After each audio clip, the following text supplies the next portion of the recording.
Welcome back, Outriders, to Level-Headed Gamer. My name is Joseph, and today we finally got information on the first big patch for Outriders. Now, this one's going to be interesting because there's some nerfs involved, a lot of bug fixes, and some server issues, basically everything that's involved. I'm going to give you the footnotes for each one of those things, and I want to get right into the video so we can get all the useful information. If you want to read the whole thing, I'm going to make sure to link it down below for you so you can read the full notes that they've released for us. And if you do enjoy this kind of content, make sure to subscribe down below. Let's get into the video. Now, talking about crashes, they're going to fix most of the crashes we've experienced, whether it be in multiplayer or during certain side quests or just random crashes that you've experienced, as well as things like the HUD disappearing in certain cases, which is one of the reasons I'm not playing the PC version a lot because it's just really annoying. I have to reload all the time. Not to mention, it will fix a performance issue with the GPU not being fully utilized, and that they said should help with the stuttering on DX11, DX12. So as of the moment, that's one of the reasons I haven't been playing the PC very much. It's also going to fix a lot of the expedition multiplayer respawning issues and just overall fixes, which is nice to hear that they're going to be addressing these kinds of things. Since the demo, there's also been some inventory wipes for some people, whether their gear has disappeared or whatever it may be.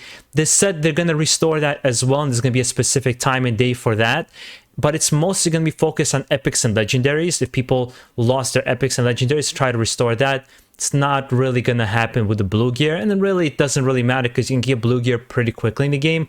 It's the epics and legendaries that take time, especially ones with good rolls, to actually find the ones you want. So that's nice that they're going to be doing another restoration event here.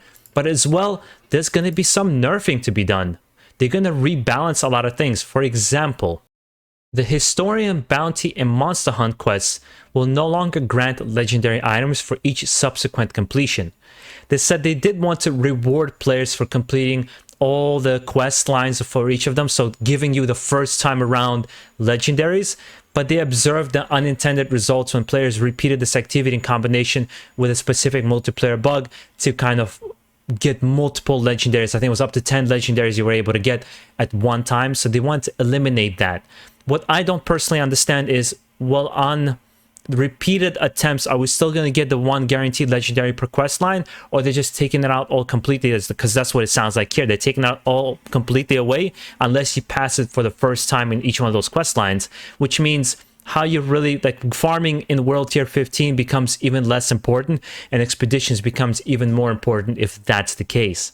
They said they want the reward adjustment. They want to eliminate any of the exploitative behavior, but still make the quest line worth the effort. But players who took advantage of the exploit will not be punished. I thought that was a good way to actually farm for people who don't want to do expeditions or find them too difficult in the moment in time. It was a nice way to guarantee that you were going to get a legendary, and it does take quite a bit of time. You know, it took an hour and a half to complete all 3 quest lines, so I thought it was a fair way to farm for legendary loot. I don't know if this particular fix is going to be the case. So guys, if you are doing that, make sure to do it as many times as you can until the fix comes next week. There's also some adjustments to expeditions that have been made, specifically to Camp Plant and Boomtown, because they're a little bit on the easier side. So they're wanting to make them a little bit more difficult to get the appropriate rewards, because they've seen people kind of exploit those 2 particular expeditions, which Boomtown is pretty easy. I don't think I've ever lost on Boomtown. So that's a case for it to definitely make it a little harder so that all of them are worth it, instead of people focusing on 1 or 2 that they know they can pass pretty easily. There's some more nitty-gritty coming to critical damage that's been adjusted for tactical assault rifles and marksman rifles. They've been reduced slightly from what they were before, but that's, again, very specific things here, just nerfing some of the things down to make it a little bit more well-rounded and fair.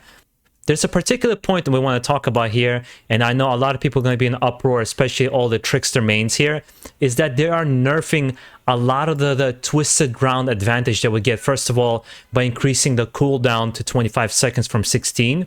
Not to mention, they're also making some of his nodes a little bit more difficult in terms of how much damage they're going to be in. They're toning down the damage for each one for the Disruptive Firepower, Scion of the Power, and Outrider Executioner. They're reducing the effectiveness of each one of those nodes by making it a little harder for you to take advantage of the build. Basically, what they're saying, they don't want the top tier builds to be created so easily that you need a lot better gear surrounding it, not just a couple of nodes that really up your damage. Despite the fact that's what my build was made around, I actually like this idea. It'll force even me to get out of my comfort zone to create something even more interesting and consider other options that would possibly make this build even better. And they also talk about the Technomancer. He's another one where blighted rounds are very, very useful and you can create really crazy builds. They focus on those things in general and toning some of these things down, basically forcing you to utilize mods more, forcing you to utilize good legendary gear with good rolls to really take advantage of each of one of these things, and not just a couple of nodes that really boost your firepower to the insane amount. So far, I like all these challenges. They're fair, despite that's my play style for the character. I think they're absolutely fair and they make sense thus far. Another thing Square Enix pointed out was that there's going to be an Outriders community appreciation package. Obviously, for all the connectivity issues we had in the first weekend, as well as just being early adopters of the game, they're saying that your highest level character will receive a level appropriate legendary weapon, a level appropriate amount of titanium, and an emote of frustration that they said they're going to put in there just to be a little more sarcastic on that side, which is nice to get a free legendary and some titanium. Will definitely help a lot of people to kind of appreciate all the things that the company is doing for them and that they're looking out for them overall. And the last thing they really talk about that I thought it was of use to mention is the multiplayer stability and connection. They're going to improve that as well to make sure people are not kicked or they're playing and it's not laggy, or it just plays well overall and there's no crashes. I think that's a nice, they're addressing every single issue, and dare I say they're doing it quite fast. So it's nice to know that they're responding to the community, and it's good to know that they're committed to this game, because personally, guys, I love this game. I intend to stay on it for a very long time. I want to level up every character. I want to have a build with every character, if not multiple builds for each character. Of course, if loadouts come around, which would be really nice. I think this patch is worthy of saying it's massive. I think it's a massive patch. It's making a lot of good changes. I'm used to things being changed around in builds that I like.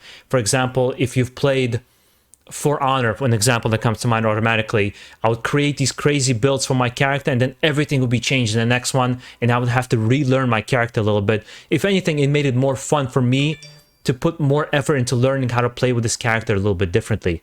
But guys, let me know what you think of this patch. Do you think the changes they're making are fair? Are they good? Are you happy that they're making these kind of changes? And of course, all the patch issues they're going to be addressing. I would love to hear from all you guys. And guys, make sure to subscribe down below for more, as I'm going to be releasing a lot more Outriders content on this channel, as well as some other games. Guys, peace out and take care.